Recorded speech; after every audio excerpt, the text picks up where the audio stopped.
Hi, everyone. This is Dr. Maria, and you are listening to The Energy of Money. Thank you so much for tuning in. It warms my heart to hear from people who have the opportunity to listen to this podcast because it's quite something to reach out to you, and it's not like you're answering me back immediately like we're having a conversation, but I imagine that we are, that I can almost see you listening. And so that's one of the things that makes this so rewarding for me to be able to reach out and give you something to think about. So, this is what we're going to look at this week. Find and use your voice of wisdom. Now, let me talk a little bit about this. In the hustle and bustle and the everyday stresses that we all go through, wouldn't it be wonderful to be able to sit back for a moment and ask your voice of wisdom for an answer, primarily to what should I do next, given a particular scenario that you have? What should I do next? Our minds are often clouded with so many conversations going on, right? You should have done this, you should have done that. You're forgetting this, you're forgetting that. You'll never complete. Even if you do complete, it won't be successful. Look, I don't have to name all the kinds of conversations that we have in our brain, but you know what I'm talking about, yes? And especially after we tune into some of the news going on in the world, you know, the stress level can go up. And the question becomes, where can we take refuge? Where can we have a place that we can relax, kind of sink into a little bit, and get an answer to a pressing question that we have? Well, I'm here to tell you that you are wise. You are wise beyond measure. Now, you might be hearing that voice in your head right now saying, "What is Dr. Maria talking about?"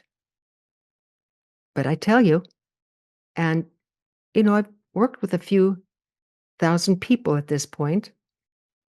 Almost everyone that I've ever worked with and had this conversation with eventually saw that they do have what we would call a voice of wisdom. It's a small, sweet voice. Sometimes people experience it as coming from their heart. It sometimes has a little bit of humor attached to it, but it almost always says something, especially if you ask it what to do.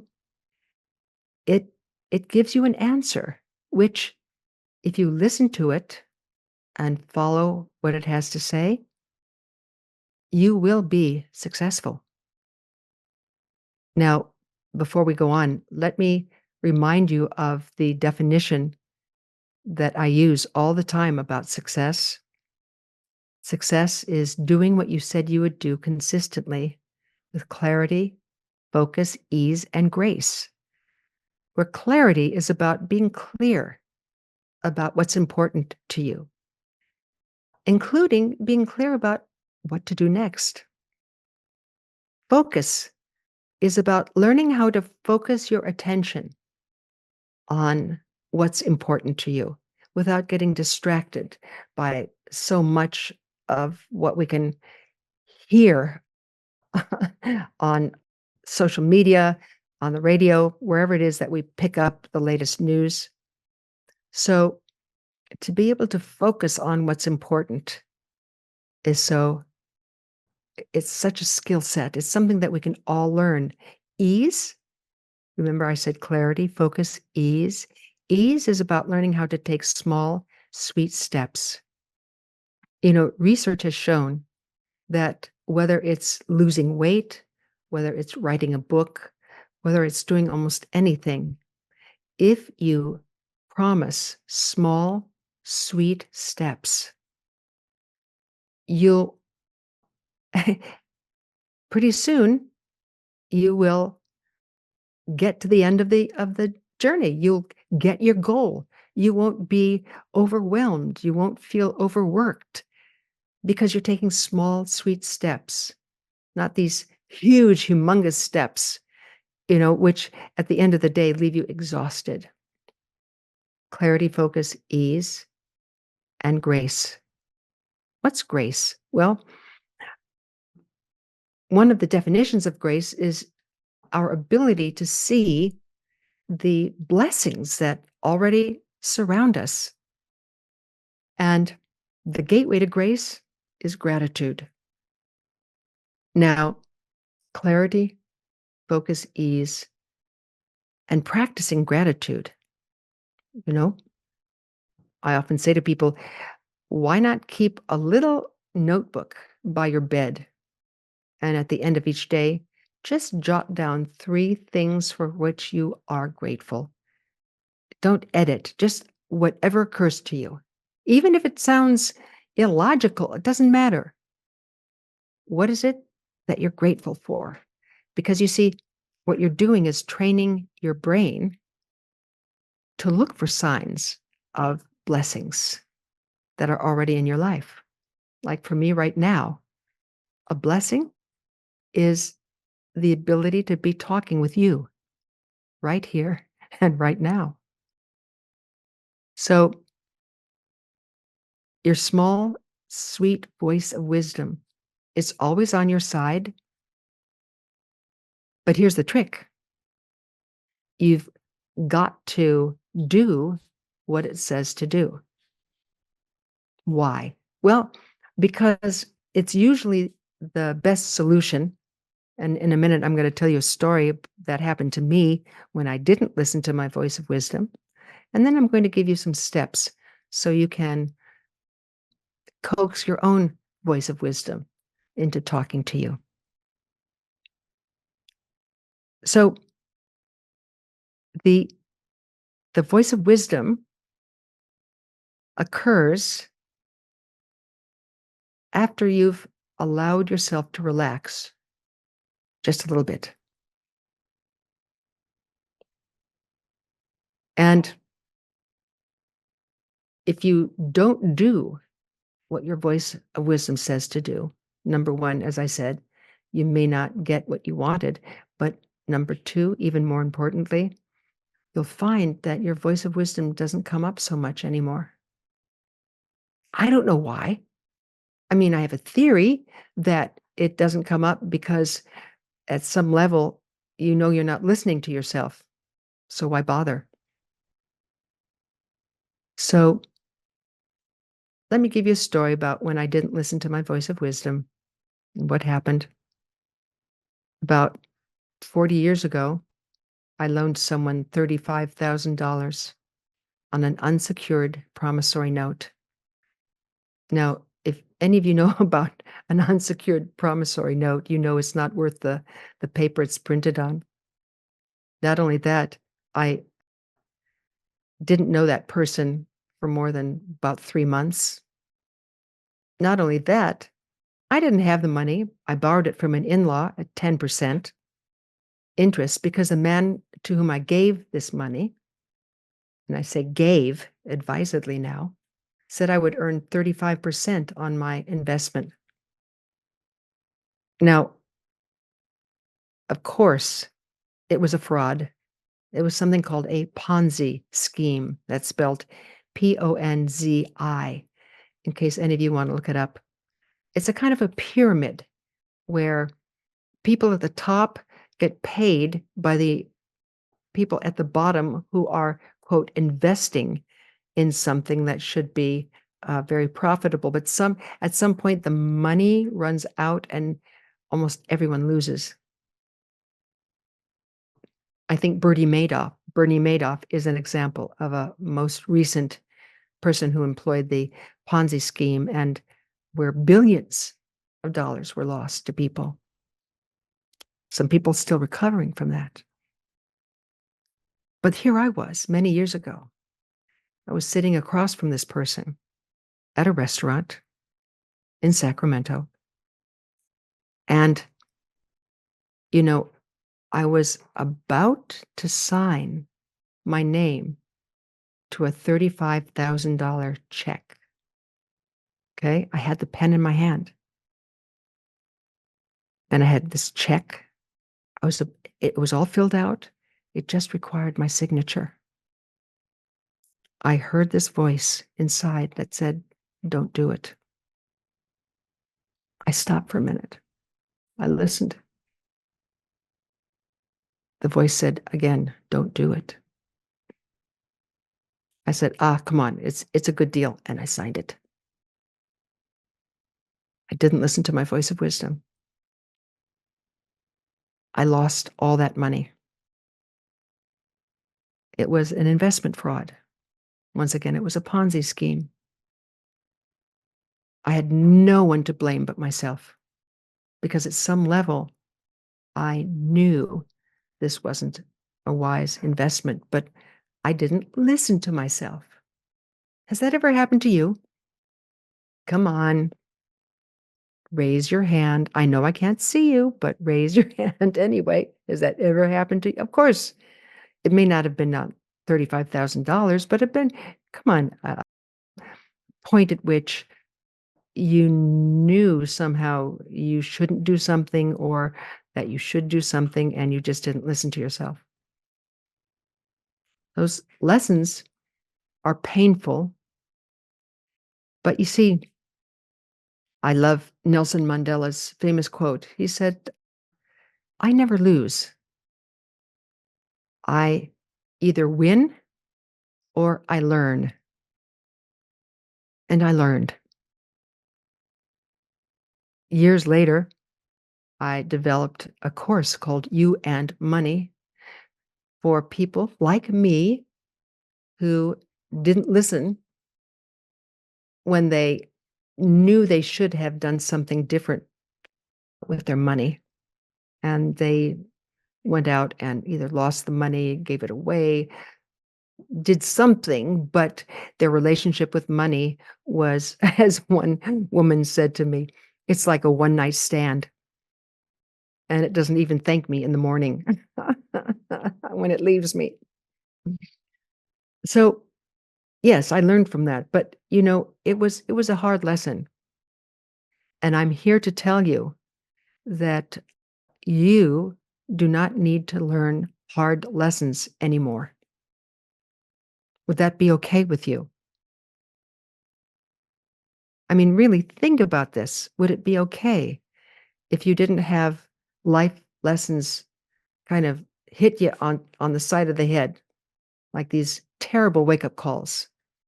What if your life were easier? Well, that's what happens when you learn to use this voice of wisdom from deep inside of you. Many people have talked about this voice of wisdom, Socrates, Plato. I mean, there's a lot of Greek philosophers. They talk about this kind of an inner knowing that we all have. Where does it come from? I don't know. But all I know is that it's a small, sweet voice. Sometimes it has a little humor, like, "Are you sure we have to do this again?" And it's much, much different than that negativity voice that says, you know, "If you don't stop this right now, some terrible thing is gonna happen." And not only that, but, you never could get what it is you truly want. And it's no wonder you're not smart enough, you're not bright enough. No, no, no, no, no. That's not your voice of wisdom. We could call that, there's 2 names that I put to it. One of it is called monkey mind, which stands for that aspect of our mind that is always chattering at us as it swings from doubt to worry and back to doubt again. It's a Buddhist term. Or there's a more conceptual term, it's called the negativity bias. Negativity bias, which is our brain's preference for looking for what isn't working before it looks for what is working, looking for what's wrong before looking for what's right. Negativity bias. No, no, no. Voice of wisdom is different. Some people say that this negativity bias is monkey mind. They feel it in their head. Whereas once again, the voice of wisdom, many folks, and I can see this too, comes from your heart in a way, because your heart relaxes when you hear it. So, how to go about using your voice of wisdom? I'll tell you. First,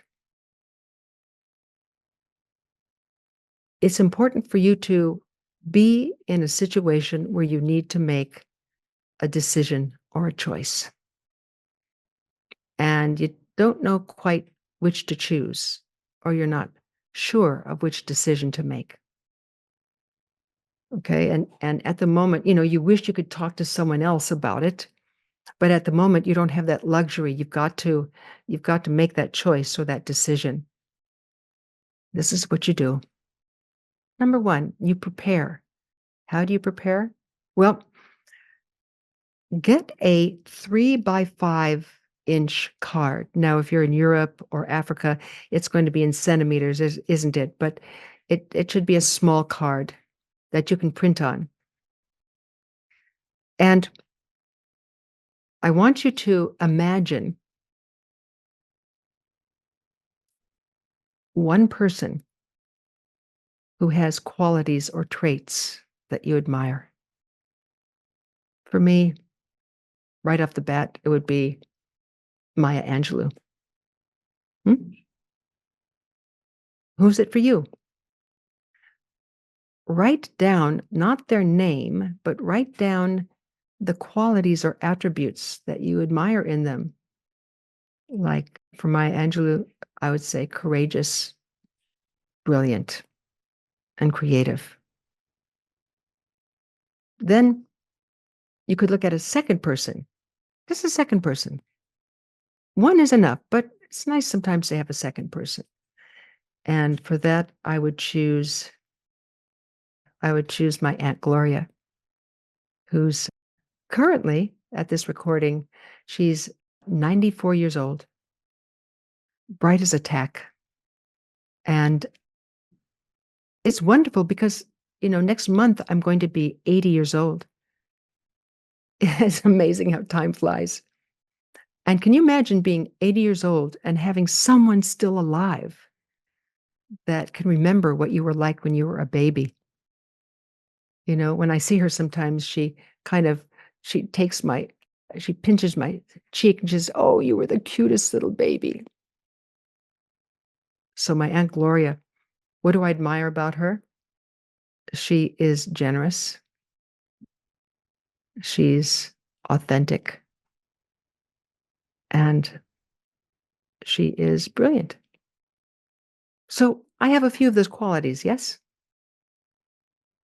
Write those qualities down on this 3 by 5 card.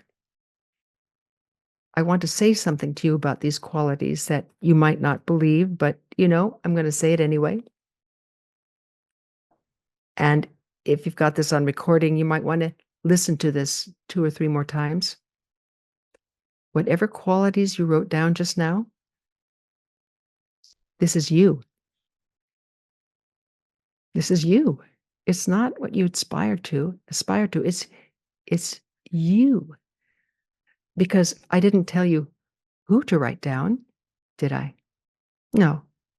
And I didn't tell you the exact qualities to write down, did I? No. They came from you in your heart. They're linked to your voice of wisdom.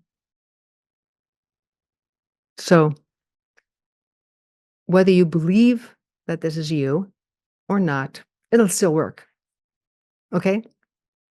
So, you come up to something that you've got to make a decision about. Make sure you have that 3x5 card with you. Take 3 deep breaths. Another one. And a third one.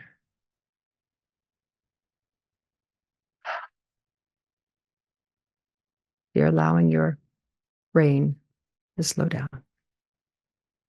Then you hold up this card and you say to yourself out loud, and so you don't have to be around anyone. Yeah, okay. Say it out loud. What would someone who is creative, brilliant, generous, authentic do next in this situation? You hear me? What would someone who is name those qualities? What would someone who is creative, brilliant, authentic, generous do next in this situation? And wait. You might hear it immediately. If you don't, it's okay. It's okay. Do the same thing again, the same question. And exactly in this way, what would someone who is creative, brilliant, generous, and courageous do next in this situation? Listen.